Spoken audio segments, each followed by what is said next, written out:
On today's show, the playoffs are in sight, and do we have a loose outline of what the playoff rotation is going to look like for the Cavs? We'll do that. Plus, talk a little bit about Evan Mobley's Defensive Player of the Year case and how that can affect the Cavs in future years. We're going to do all that and so much more on today's edition of Locked On Cavs.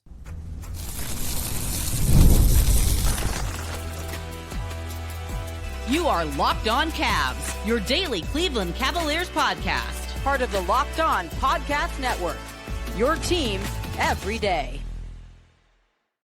What's up, everybody? My name is Danny Cunningham. You might know me from my time covering the Cleveland Cavaliers. Places like my Substack, The Inside Shot, Cleveland Magazine, 92.3 The Fan, and a number of other stops along the way. I want to say thank you to you for making Locked On Cavs your first listen today and every day. You can find the show anywhere you get your podcasts, Apple, Spotify, anywhere else. Drop us a 5-star rating. Leave us a nice review. Be a friend. Tell a friend about Locked On Cavs. Make sure you're subscribed. Make sure a friend is subscribed as well. And if you're watching the show on YouTube, do me a favor.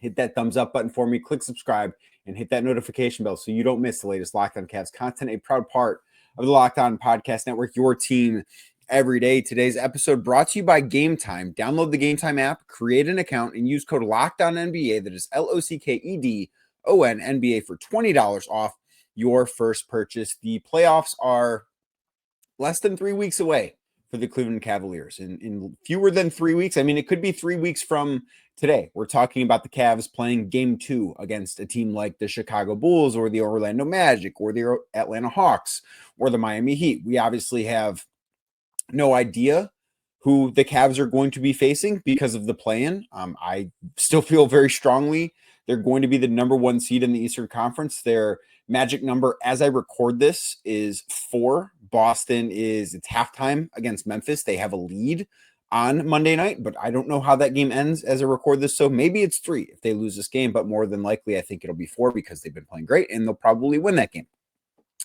But one of the things that I do think is important to kind of get a better outline of as the playoffs approach is what exactly is the playoff rotation going to look like. And I do think that there are a number of different questions that Kenny Atkinson is going to answer. And all of these things too, I think it's important to note, this is something that's probably going to change maybe from game to game, from round to round. But I do think that we have a pretty general idea of what it's going to look like when the playoffs begin, when that first game of the postseason, which I think is going to be April 20th, because that's always when the 1 seed plays on Sunday, just because of when the play-in tournament wraps up on Friday. So I do think that that's, there's going to be a set rotation that we see. And one of the things that I thought was very interesting after Sunday's game against the Clippers that Kenny Atkinson talked about was allowing the starters to play a little bit longer. Donovan Mitchell played, I believe, more than 36 minutes in the game. I think it was 36 minutes and 30 seconds or something like that. Evan Mobley played the same amount of time as Donovan. Those two had their minutes tied together. Darius Garland played a lot of minutes. Like the starters' minutes, or at least the core, those 3 core guys, their minutes were up a little bit compared to what we're used to seeing them at. And I do think that's a good thing. I think that is something that, part of what Kenny said was that group was playing well, and that's why he wanted to keep them together on the floor. And I get that, and that's something that makes a lot of sense. But the other part of it was they do need to have their minutes boosted a little bit compared to what they've been, because they do have to get ready to play heavier minutes in the postseason. Now, when you talk about playing heavier minutes, that means that there are fewer minutes available for other guys, and that is going to have implications into what this playoff rotation looks like, because pretty routinely, we've seen the Cavs play 10 guys, even when somebody is hurt, the way that Ty Jerome hasn't played the last couple of games. The Cavs have still found a way, for the most part, to play 10 guys like they did against the Clippers, because Javonte Green got some of those minutes. Craig Porter Jr. has played in some of these games, getting some of those minutes. Like the Cavs have had so much depth to where kind of no matter what, they play 10 guys. And I would be surprised if it's a no matter what, they play 10 guys type of thing. But I do think that Kenny's going to want to start the postseason with that. I think in game 1, no matter who they play, I think that rotation is not going to look all that much different from the regular season. Now, could somebody like Sam Merrill maybe play a fewer minutes? Could Isaac Okoro maybe see his minutes cut a little bit? could DeAndre Hunter see his minutes increased a little bit? I think it's all going to depend. I think those things are going to depend, one, on the matchup. Like, there are certain teams that match up differently against the Cavs. I think, for instance, Isaac Okoro probably makes a lot more sense to get more minutes in the series against the Chicago Bulls, because I think he'd be a really good fit defending Kobe White. Then maybe, I don't know, he makes as much sense in a series against the Orlando Magic. Maybe you want to put him on Paolo Banchero, but I think there might be some better options for the Cavs there. It's going to depend on who they see. I think that is worth keeping in mind, but I don't foresee the starting five at this point changing until it needs to change. I think that Max Strus is going to be the starter when the playoffs get here. I think at some point it might have to change, but I don't think it has to change until the Cavs see the Boston Celtics in the conference finals. I think at that point might be, I don't know that they can afford to get off to the type of start in a game in the conference finals against Boston that they did when they went to Boston at the end of February and they were down 25-3.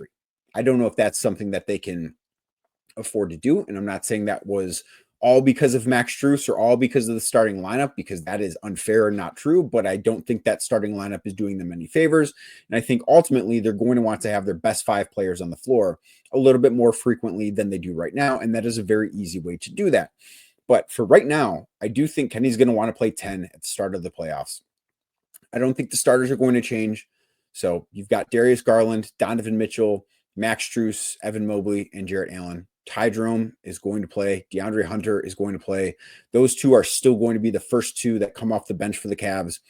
Dean Wade is going to play. He might be a guy that, again, depending on matchups, you might see him play a little bit more in the postseason than you have in the regular season, but I think that is very dependent on matchups. I think there are some lineups that I would like to see more of from the Cavs before the regular season ends, because I think that they could be really effective lineups in the postseason. But I also don't know how comfortable Kenny Atkinson is going to be throwing out lineups that haven't necessarily logged a ton of minutes together. And one of those lineups that I keep coming back to is, one, the Cavs are great when Evan Mobley's at center. Like, that is the best version of this team. They can't do it all the time. They don't want to do it all the time. It's not even a break glass in case of emergency thing. But when Evan Mobley is at center, and this is why we have frequently seen the Cavs close out games with him playing the five, it's because they're really, really good in that situation. But I do think that having him play center, Dean Wade play the four, DeAndre Hunter play the three, and then have ideally Donovan Mitchell and Darius Garland both out there. Now that group of five players has not logged a single possession together this year, according to Cleaning the Glass. But in the 144 possessions that Hunter, Mobley, and Wade have all played on the floor together, the Cavs have outscored opponents by 25.1 points per 100 possessions. So they've dominated those minutes. It's a small sample size, but they've been great. Now, the asterisk, I guess, if you will, that you have to put in there is only 49 of those 144 possessions have featured Donovan Mitchell. Like, the most frequent lineup with that trio doesn't have Donovan Mitchell in it. It's got Ty Jerome and Sam Merrill. And part of this is guys have been in and out of the lineup. Donovan has missed a few games. And Evan has missed a few games. Ty has missed a few games. So there hasn't been a ton of consistency. But I do think that is a group that you look at and say, it's really difficult to score on them. And when the Cavs, if the Cavs get to the conference finals and face Boston, that is a lineup they're going to need. And I think that as you think about the playoff rotation, it's going to matter. The lineups are going to matter. The minutes are going to matter. And ultimately, in the first round, I think Kenny can get away with playing 10 guys. Because if you look at any of the teams the Cavs are playing, now the minute totals might fluctuate based on the matchups, and that makes sense. But none of these teams that are in the play-in that could be the 8th seed are teams that realistically give the Cavs so many problems or make somebody on the Cavs unplayable. I don't see that as the case. I don't think that Sam Merrill, and I know that there are a lot of Cavs fans that think he has a lot of defensive shortcomings and can't survive in the playoffs. I very much disagree, and the Cavs certainly do not see it that way. They think Sam's going to be a big part of this playoff run. They don't see it that way. I don't think there's a team in the first round that you look at and say, yeah, they're going to play Sam Merrill off the floor. Or there's not a team that is so good defensively, even Orlando, who's a really good defensive team. There's not a team that's so good defensively that's going to be saying, man, that's going to make the Cavs say, man, we have to get Isaac Okoro off the floor because they're just not guarding him. There's not a matchup like that in the first round. Now, as you get deeper in the playoffs, those things can absolutely happen. And I don't know when that point will come, but it probably will come. But in the first round, I expect everybody that is in the rotation to be in the rotation. I do. And I think that Kenny Atkinson has a very interesting break glass in case of emergency piece. And somebody asked on social media who the role players that I think could make the biggest impacts are in the postseason. I want to tackle that next, right here on Locked On Cavs.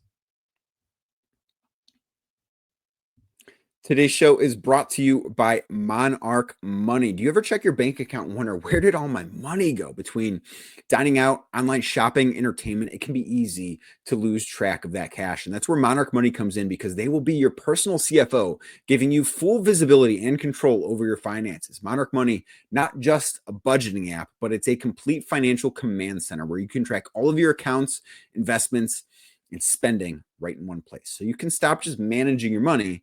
You can start building your wealth. Doesn't that sound so much better?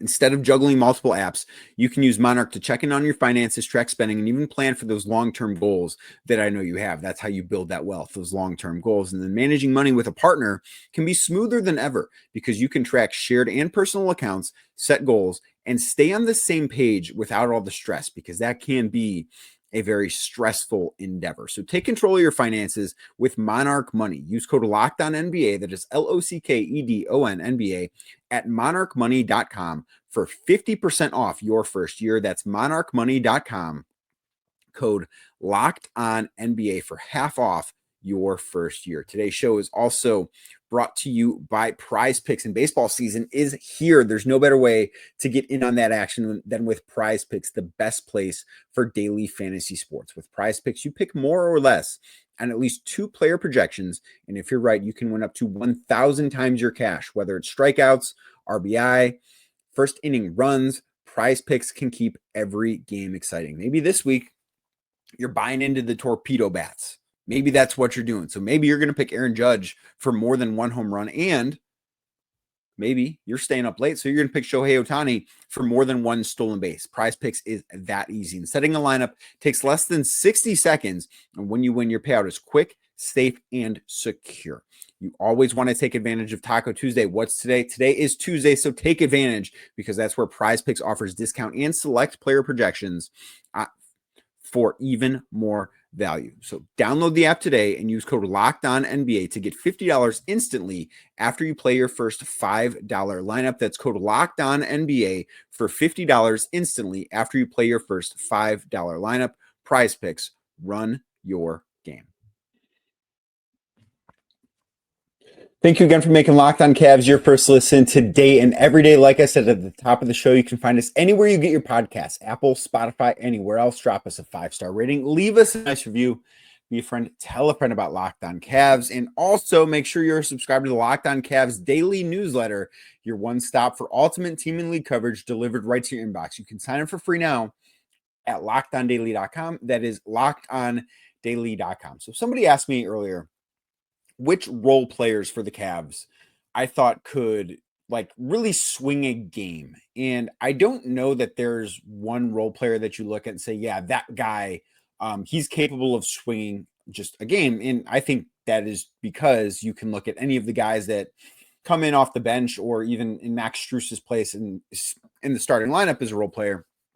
I think all of them are capable of doing that. I just think it looks different. I think all of them can do it in different ways. Like, for instance, I think Max can do it with playmaking, with cutting, with shooting. And I thought that, the game he played against the Clippers, he didn't shoot the ball well. He missed all 3 threes that he took. He only made 1 basket. It was a dunk on a really, really nice cut. I actually do think that he's gotten back to being a really good cutter in a way that I do think that during that swoon in March, the Cavs maybe lacked a little bit. I don't know that they had as much ball movement, as much off-ball cutting during that month that we had grown accustomed to seeing from them.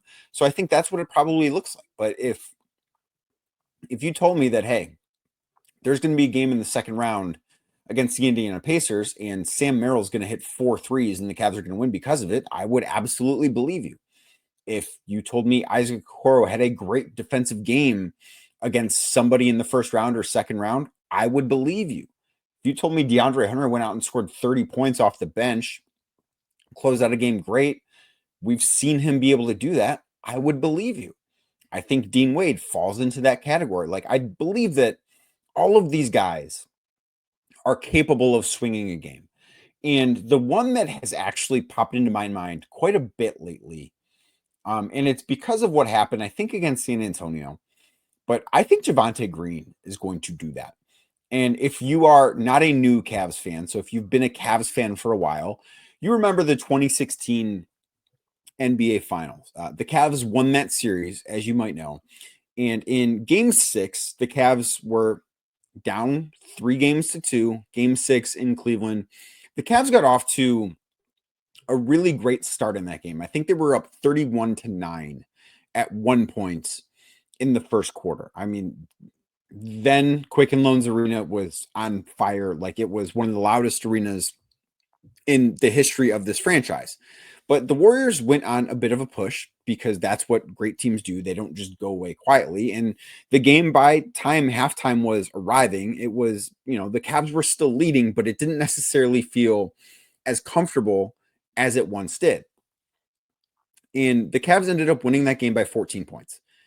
Part of the thing that I will always remember about that game is what Dante Jones did. And Dante Jones was signed the final day of the regular season. He ended up ultimately playing in his Cavs career. He played 2 regular season games, played the final regular season game in 2016 and the final regular season game in 2017. He played 25 postseason games. Most of that stuff was garbage time. But Game 6 against the Warriors, Dante Jones entered the game because Richard Jefferson picked up his 3rd foul with 2 minutes and 18 seconds left before halftime. The Cavs were up 54-39 when that happened, and it just didn't feel as good as it felt earlier in the game. So what does Dante Jones do? Dante Jones gets an and one, draws a foul on Draymond Green, scores 3 points right there. Next possession, draws another foul on Draymond Green. Gets a defensive rebound, like gets a stop on Andre Iguodala. Those are the things. They're little things. Like, his box score is not impressive. Not impressive at all in that game.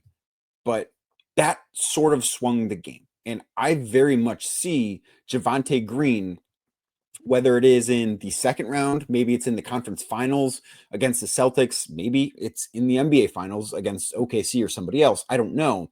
But I can see Javonte having an impact like that in a game. And that is the thing it has been living in my mind lately, that he's going to do these things that don't necessarily show up in the box score. And I think he's been a really good energy guy off of the bench in the short time that he's been in Cleveland, and he's not going to get minutes every night.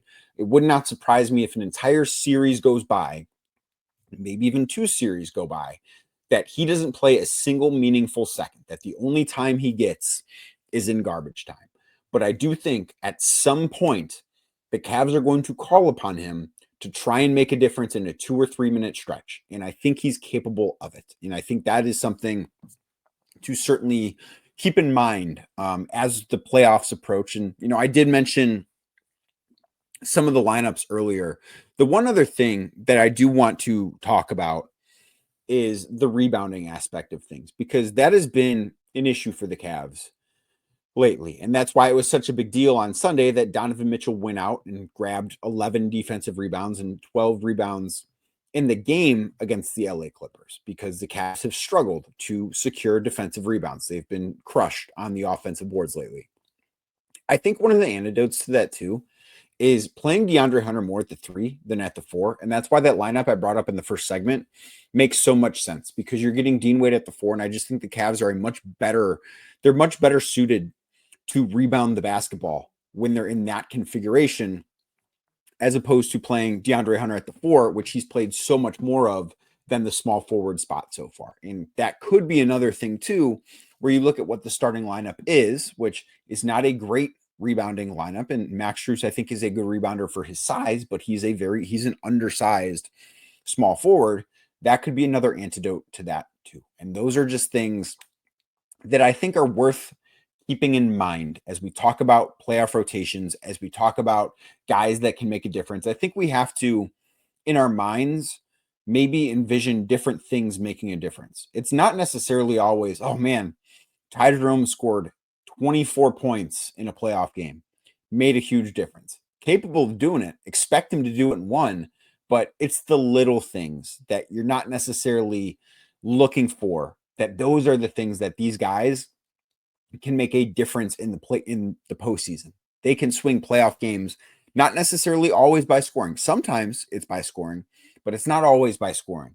But there are things that they can do. There are ways that role players can make a difference. And I think that the Cavs have a very unique cast of role players, and just about all of them are capable of doing that in a really big moment when the postseason arrives. Now, Evan Mobley is not the favorite to win Defensive Player of the Year.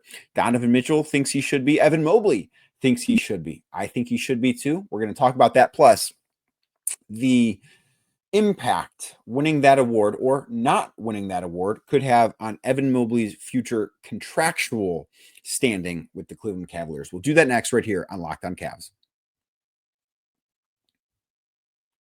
Today's show is brought to you by Game Time. There's nothing like watching live basketball. The energy of the crowd, the sound of the sneakers on the hardwood, one of my favorite sounds. Maybe even a celebrity setting. If you're lucky enough, if the game is big enough, there might be a celeb in the same building as you. And if you want to catch a game in person, Game Time is the place that makes getting tickets easier than ever. Their new feature, Game Time Picks, filters out all the fluff and shows you only the best deals on great seats. So you don't have to waste time scrolling through thousands and thousands and thousands of tickets. Maybe you want to go to opening day too, because baseball is back in town. There's going to be a baseball game in Cleveland, Ohio, sooner than later. Is the weather going to be great for it? I don't know. We'll have to see what Mother Nature has in store that day. But if you want to get in the gates there, Game Time is the place to go. Plus, Game Time Picks highlights super deals, giving you the best bang for your buck. So take the guesswork out of buying tickets with Game Time Picks. Download the Game Time app, create an account, and use code LOCKEDONNBA for $20 off your first purchase. Terms do apply. Again, create an account, redeem code LOCKEDONNBA. That is LOCKEDON NBA for $20 off that first purchase. Download Game Time today. What time is it? It's game time. Thank you again for making Locked On Cavs your first listen today and every day. Like I said earlier, for watching the show on YouTube, do me a favor. Hit that thumbs up button for me, click subscribe, and hit that notification bell so you don't miss the latest Locked On Cavs content, a proud part of the Locked On Podcast Network, your team every day. So Evan Mobley is no longer the favorite to win the Defensive Player of the Year award on FanDuel. Golden State Warriors forward Draymond Green has surpassed Mobley. And it is something that I think a lot of it has to do with the narrative coming from the outside. And Draymond has been very open. This is going to shock all of you, very open about speaking that he deserves the Defensive Player of the Year. And it would just mean so much to him and all this stuff, because he's had a really nice couple of months after the Warriors plotted their way through the first 3 quarters of the season. And then they made a move that impacted the team much more than Draymond Green has.